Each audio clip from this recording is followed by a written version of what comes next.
तो दोस्तों आज की इस वीडियो में हम बात करेंगे कि वीर नाश करने से हमारे शरीर पर क्या असर पड़ता है। तो दोस्तों वीर का नाश करने से मतलब हस्त मैथुन करने से आपकी आयु का नाश होता है और आपके स्वास्थ्य का नाश होता है और आपके बल का नाश होता है और लंबी आयु तक जीने के मात्र ओनली 3 स्तंभ हैं। पहला है आहार मतलब सात्विक भोजन का सेवन करना, दूसरा है निंद्रा मतलब लिमिटेड नींद लेना, तीसरा है ब्रह्मचार मतलब ब्रह्मचारी जीवन जीना। और समस्त आयुर्वेद इस बात को लेकर के अटल हैं कि मनुष्य की आयु शरीर में संचित प्राण शक्ति से बढ़ती है और प्राण शक्ति वीर के बढ़ने से बढ़ती है और वीर की वृद्धि सात्विक आहार और लिमिटेड नींद से होती है। राजसिक भोजन और तामसिक भोजन और अधिक मात्रा में नींद लेने वाले व्यक्तियों का वीरपात जाने अनजाने में होता ही रहता है। फिर वो चाहे कितनी भी कोशिश कर लें वीरपात को रोकने के लिए, उनका नाइटफॉल कभी ना कभी होता ही रहता है। अब यहीं पर एक और बात समझ लो कि राजसिक आहार और तामसिक आहार क्या है। तो अगर हम राजसिक आहार वृत्तियों की बात करें तो जैसे कि अधिक मात्रा में भोजन का सेवन करना, अत्यधिक गर्म तीखा नमकीन उत्तेजक व तला हुआ भोजन का सेवन करना और देर रात तक जागना, इससे भी आपका वीरपात मतलब स्वप्न दोष हो जाता है। और अब बात करते हैं तामसिक आहार वृत्तियों की।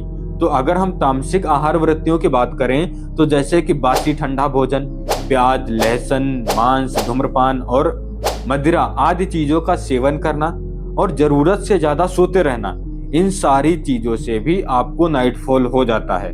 और जब तक आप अपने आप को इन राजसिक और तामसिक वृत्तियों में प्रवृत्त रखोगे तब तक आपके वीर का नाश होना क्लियर है।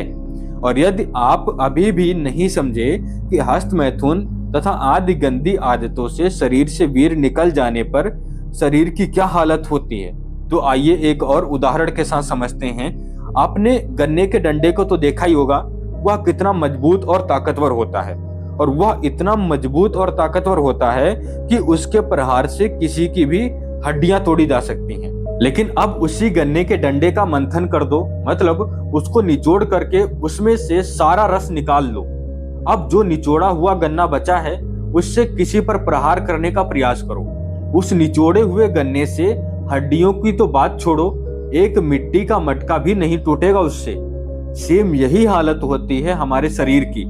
मतलब जब हम हस्त मैथुन या फिर मैथुन आदि से अपने शरीर का मंथन करते हैं तो शरीर के समस्त कोषों में से रस रूपी वीर को निचोड़ करके निकाल देते हैं। जिस प्रकार गन्ने में रस है, सेम उसी प्रकार हमारे शरीर में वीर होता है और वीर निकल जाने पर पुरुष एक चलता फिरता मृतदेह बन करके रह जाता है। हमारे शरीर में ऐसा कोई स्थान नहीं है जहां वीर विद्यमान नहीं है। और जब आपके शरीर से वीर निकलता है, चाहे हस्त मैथुन से हो या फिर मैथुन से हो या फिर अन्य कोई क्रिया से, जब वीर निकलता है तो वह वीर हर जगह से ऊर्जा और शक्ति लेकर के निकलता है।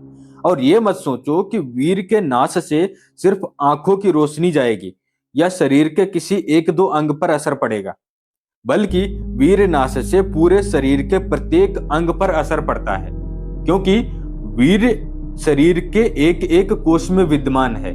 तभी तो इसका एक एक शुक्राणु मतलब वीर का एक एक शुक्राणु मिल करके पूरा एक मनुष्य बनाता है, ना कि मात्र सिर्फ मनुष्य के अंग। इसीलिए चाहे कितना बड़ा मर्द क्यों ना हो, वीर स्खलित होने के बाद वो निर्बल हो ही जाता है। फिर उसके बाद योग की तो बात ही छोड़ दो, मैं बोलता हूँ वो बंदा भोग भी नहीं कर सकता, क्योंकि भोग करने के लिए भी शरीर में शक्ति और अंगों में बल चाहिए होता है।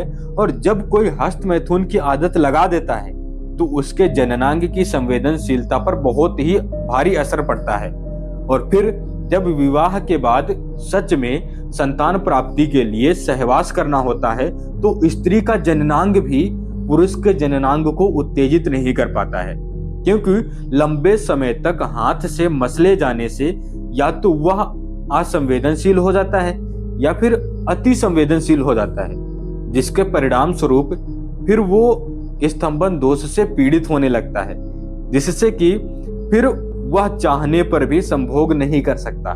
और अगर आप लोगों को मॉडर्न विज्ञान से हस्त मैथुन के परिणाम चाहिए तो मैं आपको मॉडर्न विज्ञान से भी हस्त मैथुन के प्रमाण बता देता हूँ। सबसे पहले मॉडर्न विज्ञान क्या बोलता है? मॉडर्न विज्ञान बोलता है कि हस्तमैथुन करने से टेस्टोस्टेरोन का जो स्तर है वो 48% से लेकर के 59% तक की कम हो जाता है। और नंबर 2 क्या बोलता है कि वीर स्खलन से शरीर में टेस्टोस्टेरोन के उत्पादन के लिए आवश्यक जिंक, मैग्नीशियम, कैल्शियम और विटामिन सी तथा अन्य विटामिन की भी कमी हो जाती है। नंबर 3 क्या बोलता है?